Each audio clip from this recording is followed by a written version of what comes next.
when I was introduced to ballet, I was an extremely introverted and shy young girl. When I was given the opportunity to be in a ballet class, it was terrifying initially. It was a teacher who invested in me, who saw potential in me, gave me opportunity and gave me access, and kept saying, no, come back, I see potential in you. Like, this is something that you can take bigger than you could ever imagine. And those were incredible skills, you know, that I started to hone, to be persistent and to not give up, the resilience. And to this day, you know, I know that that's because of ballet, that those are instilled in me. Welcome to Meet the Leader. I'm Linda Lucina, and I am proud to introduce you to Misty Copeland. She is a ballerina, author, and activist. She's also a little bit of a trailblazer. She was the first Black woman to be promoted to principal dancer at the American Ballet Theatre, and she has used her experience, platform, and perspective to found the Misty Copeland Foundation, an organization that is finding innovative ways to drive social justice and inclusion in the arts. How are you, Misty?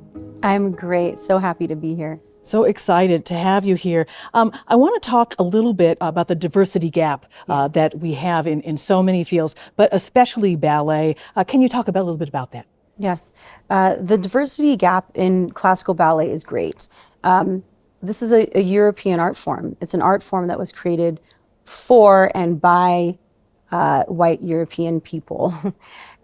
So, you know, with the growth and evolution of this art form and coming to the States specifically, there are some adjustments that need to be made when you're dealing with a different demographic. And so, you know, we have this ideal of what a ballerina or a dancer should look like, and that is typically thin, white, little muscle, very lean, and, you know, typically comes from a background that gives them the ability to afford to be a part, the means to be a part of this this art. And so when it comes to race and body type, even socioeconomic background, it definitely excludes a large group of people and communities. And it's something that I have spent my career fighting for, in support of, and giving access and opportunity to those who are not being supported in the environments with big ballet institutions that still have a long way to go.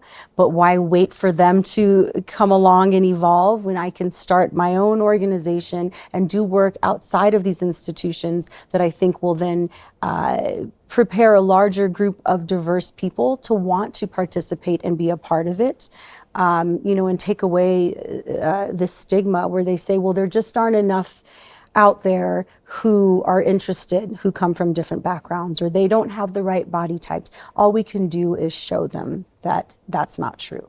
Tell me a little bit about the Misty Copeland Foundation. First off, just what it is. The Misty Copeland Foundation is an organization I started now 3 years ago, really with the idea of giving opportunity and access to young people in underserved, under-resourced communities to be exposed to the arts, to music, to dance, and to ballet specifically. Through the foundation, it's really giving me an opportunity to bridge this gap that I feel is really difficult to do again within the larger institutions, and to set different programs that will again give access and opportunity to communities like I grew up in, and for these young people to see their reflection, to see people who look like them, who are teaching them and who are in front of them. And tell me about some of the programs and some of the things that the children learn in it. Mm-hmm. Our signature program through the Misty Copeland Foundation is called Be Bold. It's so exciting. I can't help but smile when I speak about it, because this came about through my own experience, coming from an underprivileged community and being given an opportunity and access to be exposed to and participate in classical ballet at a community center for free in an after-school setting. So Be Bold stands for Ballet Explorations. Ballet offers leadership development. And I often say that, yes, this is a free ballet class that's, it's affordable, it's accessible, and it's fun. But to me, it's bigger than ballet. It's giving these young people tools to be leaders, which is why that's in the title of Be Bold. It's about leadership development. So it's free for all of the children that we're reaching, and right now we're focused on the communities of the Bronx and Harlem in New York City in the United States, because those are communities that do not have access to the arts, very little, and specifically ballet. But I wanted to create something that was for the people we are going to be serving. So not just bringing a traditional ballet class, again, that was made hundreds and hundreds of years ago for and by white men, white European men, and bringing it to a Black and brown community and having them say, how does this reflect me and the life I'm living daily? What can I do with this? And so we were very intentional about creating a framework from the ground up that, yes, focuses on the basics of beginner ballet, live music. We're really still filling out the health and wellness aspect of the program and the tutoring and the mentoring, but really making it a holistic experience for the people that we're serving. It's really exciting to see them. And we serve a lot of boys as well, which often don't feel this is something that a field they can participate in. But they're being taught by people who look like them, that maybe even come from their communities, that live around the corner, that are a part of our teacher training program that prepares them to be able to teach these children. We also have a child psychologist on board that helped us to develop our Be Bold program, a DEIA consultant. So these are all fundamentals in developing what this dance class looks like, and being able to also measure it along the way, the outcomes. Sure. And so there's a couple elements here where we kind of dig in on sort of what the children are learning, the sort of the block and tackle of it. On the ballet side, you guys are approaching ballet in a different way, the actual techniques of it. Can you talk a little bit about that? Yes, this is a very different approach to your traditional ballet class. And one thing that I really wanted to focus on and change, I could say perception, but it is often the truth in a lot of situations, that you come into a classroom in a ballet class and you no longer have a voice. You are literally not allowed to speak. There's no collaboration in any way. You're being told exactly what to do, and you can't kind of step out of that framework. It's often very abusive in a lot of ways, and people end up having a terrible experience and a traumatic experience by being a part of it. A lot of the teaching artists that we've brought in have had those experiences, and it's like a healing process to be a part of the program. But we're trying to make it an environment that they want to return to. This is, a lot of the community centers that we are partnering with and are stepping into their home, they give the children the opportunity to choose whether or not they want to be a part of this. So they step into the classroom and they immediately start to create community with what we call circling up. And it's a check-in. It's a check-in with getting the temperature of how they are, what their day has already been like. They're coming to us at the end of the day, when who knows what's happened from the start of their day at home to what they're experiencing in school, whether or not they've had a meal. There are so many things that that are important and priority to us. And ballet happens just to be a tool to access them.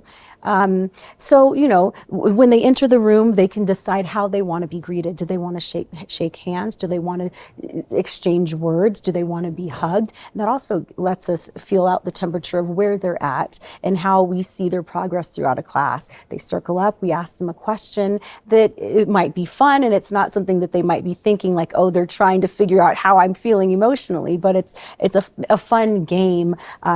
These are 5 to 12-year-olds, so we're not dealing with teenagers. teenagers, the older teenagers, but name a color of how you might be feeling today, or the weather, or an animal, getting them to use their voice and engage, which they wouldn't typically do in a ballet class.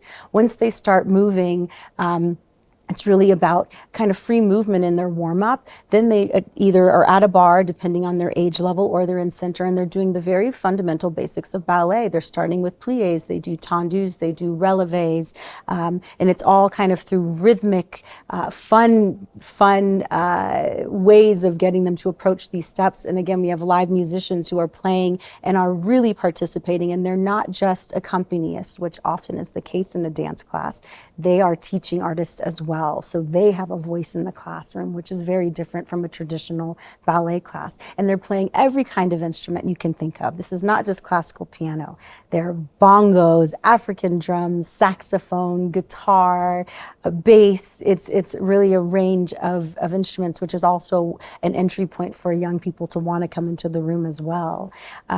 They have a way of doing free exploratory movement, creativity, and using the things that they've learned through the technique of ballet, but making it their own. They learn black and brown ballet history throughout the class as well. They might name the bars after a black or brown dancer, and then they have to know a fact about them, which we will give them that information in the beginning of the course, which is a 12-week program, 2 classes a week, again, in these community-based sites. Sure. And there's also the leadership part, and it's really interesting to me because when people talk about leadership, sometimes it's unclear what skills people are learning. But in this case, there's things like vocabulary, etiquette, social and emotional skills. Can you talk a little bit about those skills? Mm-hmm. Why are those so important? Why did you choose those? Mm-hmm. And what is their connection to leadership? The skills that can be developed through dance, art, and ballet, to me, are such incredible leadership skills.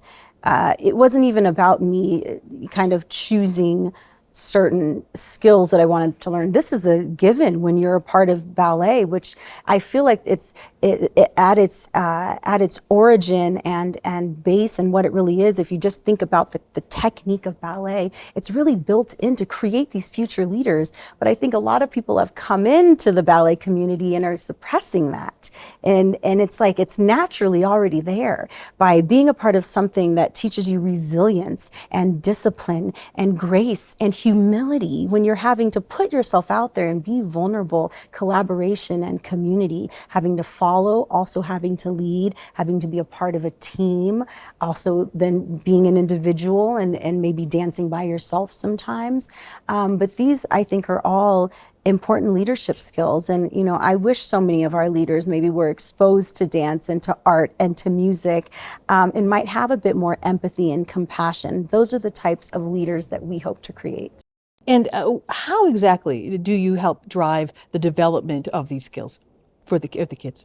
I mean, it's really a part of everything that we do. Again, just how I broke down the way a class is structured. They're entering into a room and they're already feeling like this is a space where they can be vulnerable because we're showing them support and community. Again, they're seeing people who might look like them, which allows them to feel like I'm not coming into this space defensive or like I have something to prove, but how am I going to open up and learn? And, showing them that their voices matter, that it's about collaboration, it's about listening, but it's also about expressing themselves. It's about learning to get through a class and have that resilience. It's really, again, it's just a part of a ballet class, if you really think about it, but we're identifying it and really trying to celebrate all of those incredible skills. With ballet, you are, you're practicing, you're mastering certain skills, and the turn of a foot matters, the angle matters, all that matters, and that's part of the joy of the expression of it, right? Can we get the movement right, and then can we also tell a story, right? Mm-hmm. And so the practice. Yes. How do we practice also in these things something like managing emotions? How does that work within the context of the classes? Mm-hmm. That's a great question. I think that when you're talking about young people and managing emotions, I think that being able to have control over your body is already an incredible way to be able to regulate those things, which is, I think, is why it's so important for people to move and experience being a part of, athletics and sports or art in any way. I think that it's a beautiful way, whether it's just sitting down and breathing. Teaching the children how to breathe helps to regulate their emotions, especially at the age group that we are working with, from 5 to 12-year-olds. Being able to use music as also a form of meditation. For me, ballet class every single morning is a form of meditation that allows me to regulate everything I may be experiencing outside of the studio, or managing the stress of what I might be going through in a rehearsal day leading up to a performance. But there's something that's so innate that I don't feel we often talk about, and that every community has, and that's dance and music, and the way that it allows us to come together. And that's a beautiful, I think, way for us all to connect and maybe regulate. The Be Bold program looks to measure its results to sort of understand where it stands. Can you talk a little bit about that? You guys had an evaluation of its first year. What did you guys find out? What does that look like when you're sort of measuring success? What impacts have you had? It's different, I think, with each site that we're visiting, because we're dealing with different children from different experiences. But when we're measuring and we're evaluating how the program is benefiting these children, what's been really incredible is seeing the ways that their parents or their caregivers are informing us that their grades have improved at school. They're more focused. There's an understanding of structure in a way that maybe they didn't have. That was my experience. I didn't have any real structure or consistency in my life, and ballet was the first time where I could walk in and I knew exactly what was going to happen. And there's so much comfort and safety in that for a young person, especially who might not have that outside of this experience.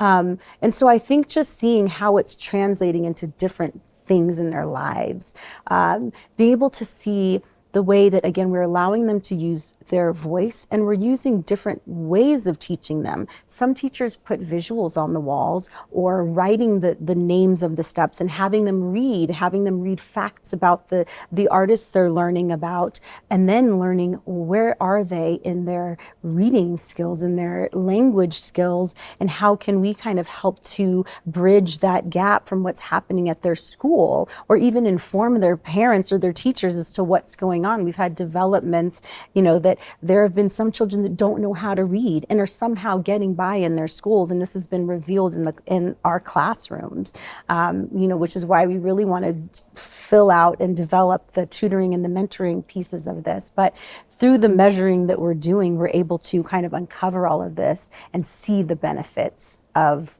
the work that we're doing in these communities. Sure, and I read on your site that one of the evaluations found that most students showed an increased awareness of their needs and their emotions, and had a greater sense of personal responsibility, which is really something else. If I'm a leader listening to this, right, all those things sound real good for me to have in the office. What should I do? What can I do to maybe either learn from dance itself, or learn from your program? What maybe things can I steal and put into place? Mm-hmm. I think so much, when it comes to leadership, is setting an example. Being able to implement all the things that you're expecting of the people that you're leading, I think is really valuable. And that's why it's so important that we put so much into our teaching artists, our musicians and our dancing teaching artists, to prepare them to show how to lead in a compassionate way, how to show strength. And that's been my experience as well through the mentorship that I've had and the leadership that I've been exposed to, is that they were leading by example. It wasn't even about saying, these are the skills you need and this is how you need to do it, but I'm watching them navigate. And the way they share stories with me, the lessons I'm learning through watching them has been really beneficial. Sure. So to model the behaviors Model. that you would like to see out there. Right. And think of that outcome. Yes. Absolutely. So I want to talk a little bit about what inspired you in general. Can you just take us to that turning point moment, that moment where you're like, not only does there need to be an organization for this, but I'm really the best placed to start it. What was that moment for you? Take me back to it. There's always been something within me that felt like, my performance career, my 25 years now at American Ballet Theatre was not the end. That having this platform that my performance career has given me is really a jumping off point to do so many other things, to give opportunity to those who might not otherwise have it, because that's how I was exposed to this beautiful art form, and that made me not just the performer that I am, but the human and the woman that I am.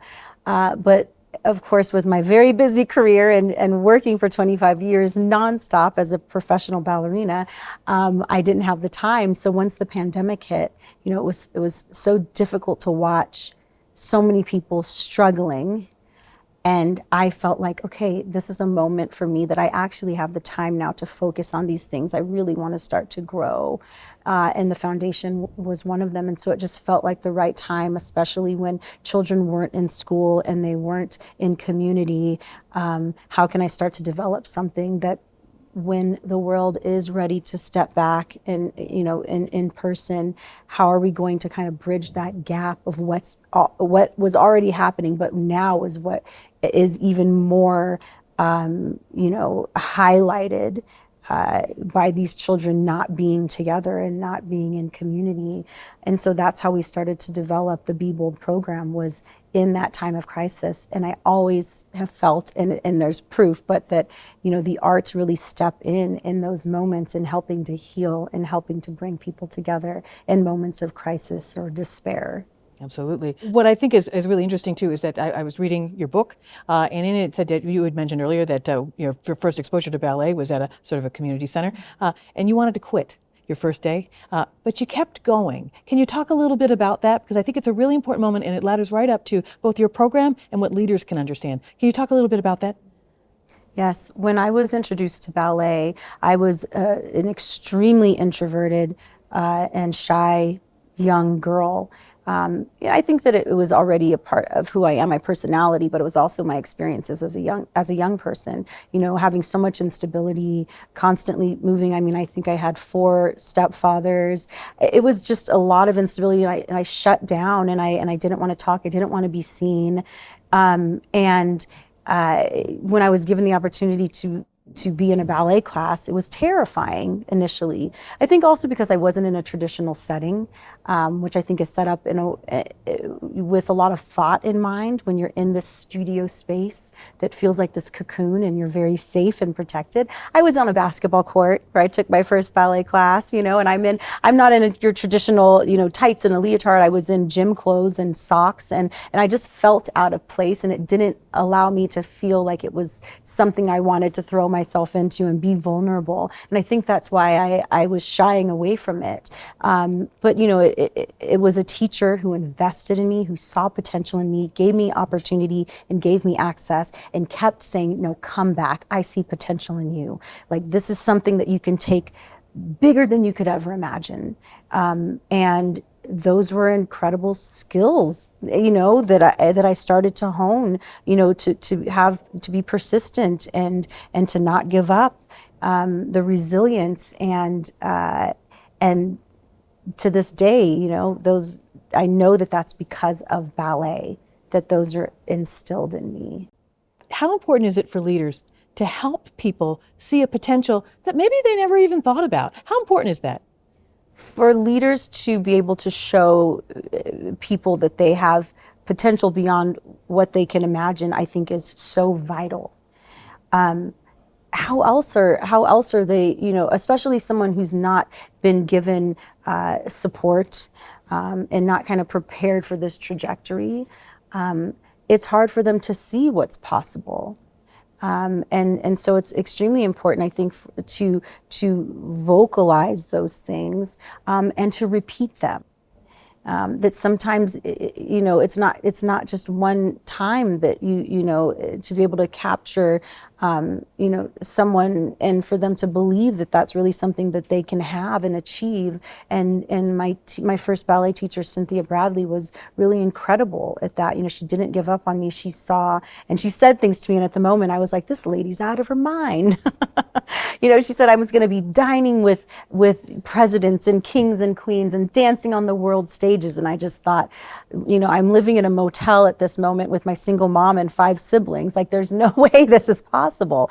But, it was really about preparing me to become an amazing human being who is going to thrive in society, in different communities. And it was through ballet that I could get to that place. Sure. And by the way, you're sort of doing that now. You're at Davos, so you have, in addition to the rest of your career that you've already had up to this point. Is there something that you do as a leader now that just wouldn't have occurred to you at the beginning? Communication. I literally was silent as a child. My nickname was Mouse. Returning to high school, seeing friends after I graduated, and so many of them that came to me and said, we thought you were mute. It was that severe. I think the importance of being able to really express yourself and communicate and collaborate and listen. Those were all skills that really took me time to really develop and understand the importance of them, especially in leadership. Sure. And is there like a particular thing you do differently now? Is it that you just remember to keep repeating to make sure that you have that repetition pace, or what is it? What do you do? Yes, I would say that something that I go back to, and my husband has helped me. He's an incredible leader. He's an attorney. He's not a performer in any way, but he's kind of been with me on this journey. And one of the things that he often says to me is that repetition, which, when I think about it now, it's so tied to what I do day in and day out as a dancer. That repetition is such a part of what we do. But the importance of repeating yourself and being clear about the things that you're saying, or changing the way that you say it, because not everyone's going to hear things the same way or in the way you think they're receiving them. And so that's definitely a big part of it, an aspect, and something that I'm constantly having to think about, because it's not a natural part of who I am when I express myself, is doing that. We have to practice soft skills like we might any other skill. Right. Is there a piece of advice that you've always been grateful for? Oh my gosh, there's so much advice I'm grateful for. But I would say, really just in coming into my own and understanding my power, especially as an artist, and not allowing other people's words or opinions to define who I am, I think has been something that always has stayed with me, that a mentor of mine once told me, and it really just resonated. And I think about it often with all the work that I'm doing, even throughout my career. I got so much criticism and negative feedback on this trajectory, being the only Black woman at American Ballet Theatre for over 10 years and coming up against so much adversity, and just remembering I'm doing what I'm supposed to be doing, what I love to do, and not to let other people's words come in and affect that. Wonderful. That's wonderful, Misty. I will thank you so much for being here with us, Misty. I really appreciate it.